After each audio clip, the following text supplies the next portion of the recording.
Hey there, Q20 family. You know, one of the questions that comes up repeatedly, in spite of us answering it repeatedly, is people asking about, you know, is the Q20 an off-roading vehicle? And, you know, it has the looks. It certainly looks like it. But, you know, one quick ride through the city and you can find that you're bottoming out on this front fork, transitioning simply between the sidewalk and the roadway, or a decent chunk of concrete, and you will end up with, you know, the bottoming of the fork as you hear it slam and hit the metal. So today I've decided to take this on a dirt path ride. And so maybe this will, you know, help to answer some questions. So I'm riding along the Weaver River here in Ogden, Utah. And this path here, you know, heading down, it's nothing more than, you know, a dirt path. It's got some river rock on it, and that's about it. As to the computer, you know, I'm not looking to race this thing through because, again, I don't want to be bottoming it out and beating it up. So I've kicked it down to level 1 because, again, I'm not out here to hot rod and race. But to answer that question, could you gently trail ride on some smooth paths? So let's take a look and we'll kind of follow along as we go. One of the things that I do find amusing is whenever people are asking if it can do it, everybody answers back that no, it's not a off-roading vehicle. How many people will insist on, well, what if? And it's like, so what you're telling me is you're not here for the answer. You're wanting somebody to confirm for you what it is you want to hear. So, if you're going to be riding something that's nothing more than dirt path like I'm on here, yeah, this works great. There's nothing but rounded river rocks, nothing too steep, nothing too hard. But if you're gonna do much more than this, because I have been very careful with how I'm riding, like that route, you know, I don't want to hit that with any kind of speed. Even at level 1, it will bottom it out. I'm also trying to avoid throwing mud everywhere. You know, although this bike is, you know, capable of going in the rain, and I know some people do ride it there, I don't want to push my luck because ultimately it is a cheap Chinese bike. Going through here, there's quite a bit of, you know, a little jarring, but nothing too severe. And then here's that transition. I'll slow down, ease up, and adjust. Let's head on down the trail. We'll kick this up a bit, go to the other side, and do a little bit more trail riding over there. Or I'm not gonna say trail riding, dirt path riding. I think if you want to use this for dirt path, absolutely. But trail riding, no.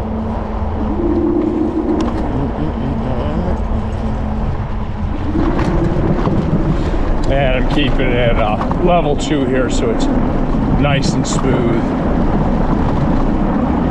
Additionally, I don't want to go racing through here and upset any of the pedestrians out here, because I guarantee you, those of us on these electric bikes will be the first ones to lose out due to irresponsible riders.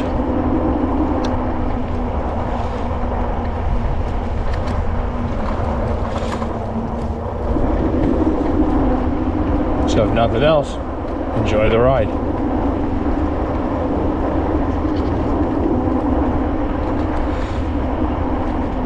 You may hear it, I don't know if it's picking it up. You can hear the trains on the other side. There was a time where out here in Ogden, we were one of the, gotta go back 100 plus years.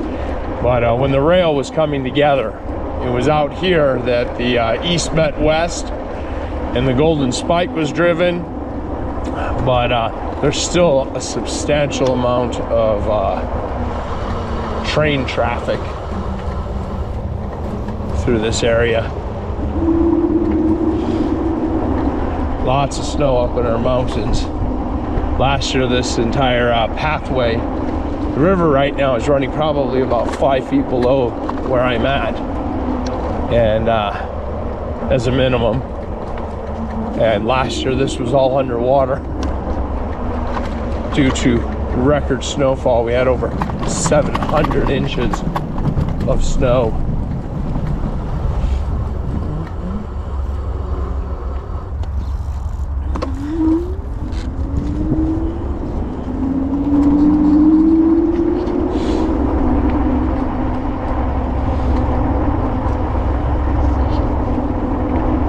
This path is nice to ride on, and absolutely gorgeous in the spring, summer, and fall when all the colors come in. Well, first the green of everything, and then in the fall when those the fall colors come in. Lots of photography going on out here.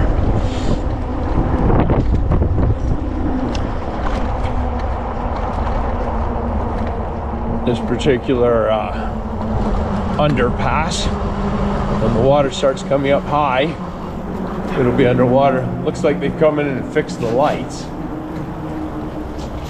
They always get busted out.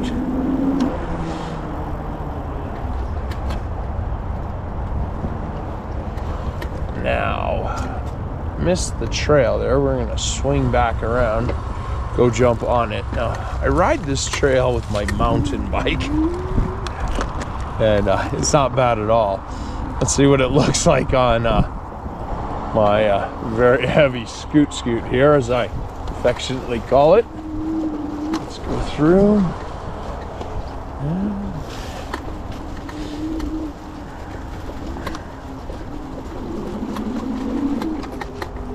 That handled it nicely going up through the mud. Through some ice and snow here.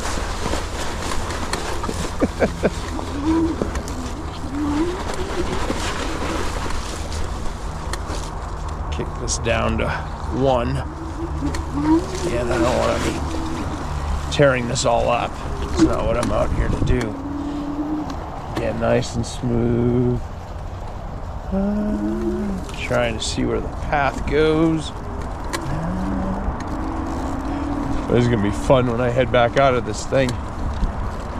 These tires are going to start chucking mud.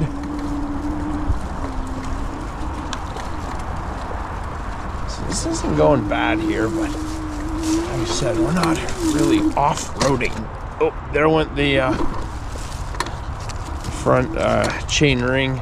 Actually, I think it was the pedal arm hitting the log that I went over. You know, and down here and using it in level 1, I'm getting up and down the hills pretty good.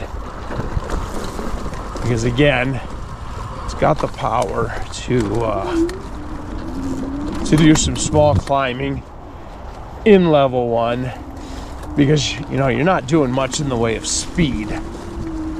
But if you were you know, up on one of the higher levels, trying to bomb through here like I do on my mountain bike, I think you'd be straining that motor trying to achieve speed that it's just not up for.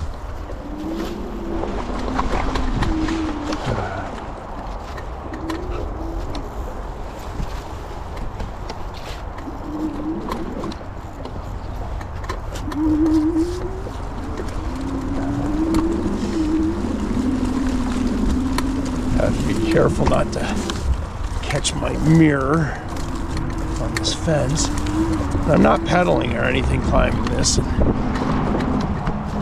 handled that really well. So, I don't know how much of the trail, pathway, I don't want to call it a trail. I don't know how much of the pathway you could see, but again, it was smooth. Something that you could ride without a suspension. I think that's the best way to put it.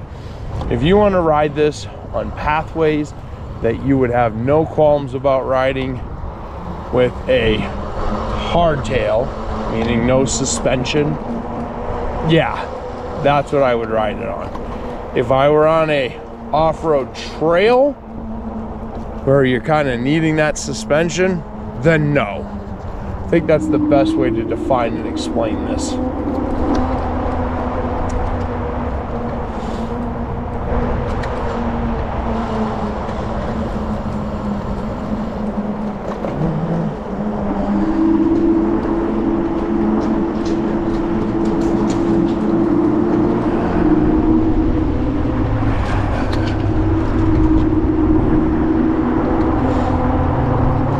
Hope you're enjoying the scenery of the ride.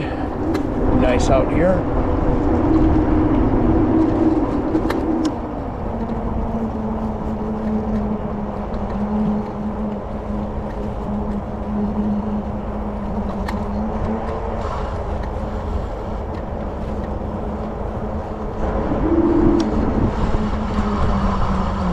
Wonder where that goes. No idea. Let's go back around.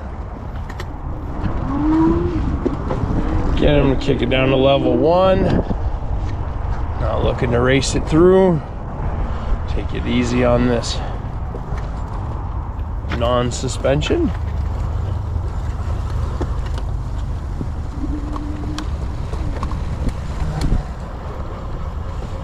One of the things that's nice is we don't have clay here.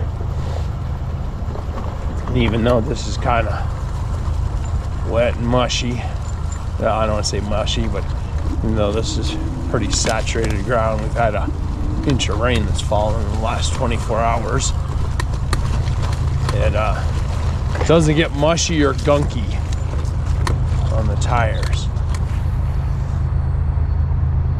See the water's starting to rise there. Probably hearing the train in the distance. Let's see what we can do to ride along the river here. A little bit harder. Riding with my foot down.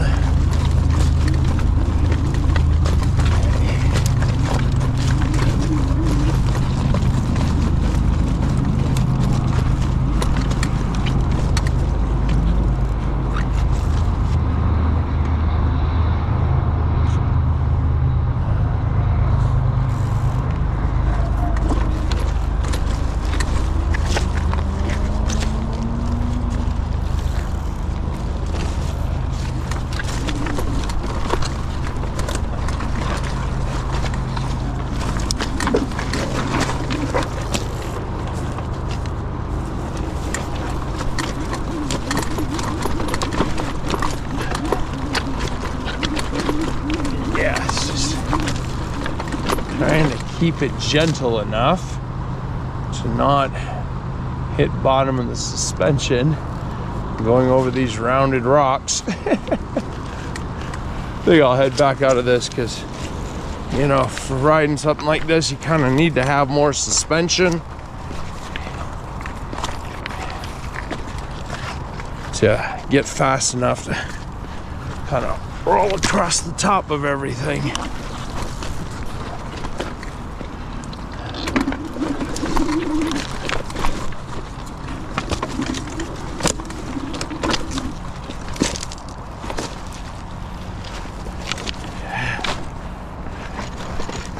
Take this easy, keeping in mind I'm using an electric bike near water. Let's get around to the other side here. Trying to be gentle. It's a little ugly, but I don't want to beat the bike up.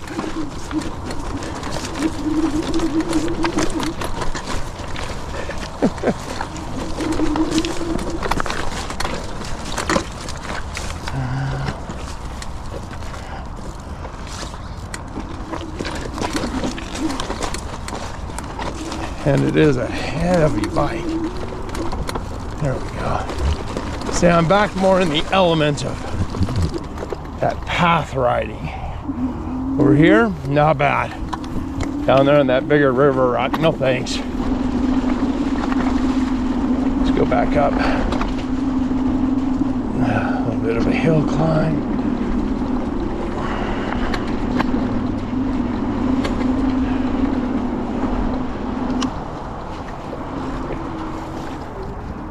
You know,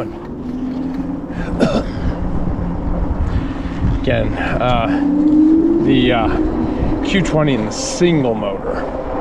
You know, let me emphasize that. I'm riding the single motor. Yeah, it doesn't do bad for these hills and keeping it down in level 1. Now, if you really wanted to get out here and climb hills and things, having ridden a dual motored e-bike similarly spec'd to the Q20, and I haven't ridden the Q20 dual motor, but I have ridden another brand, same spec, same setup, same geometry of the frame, and man, that thing was a beast. I mean, going up hills and things, it would just shred them, no problem. So keep in mind, everything I'm talking about is with the single motor. Ooh, you can see where the water has come in, and I do not know how deep that is. Don't know how well you could see it, but if I were on my mountain bike, sure. But on an e-bike, no, I think I'll pass on this one. Let's turn this back around.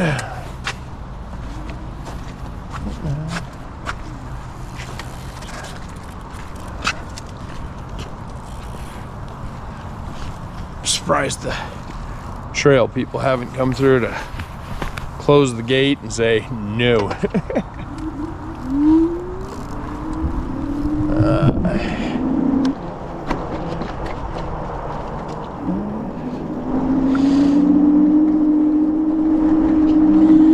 Okay, so I'm gonna ride back.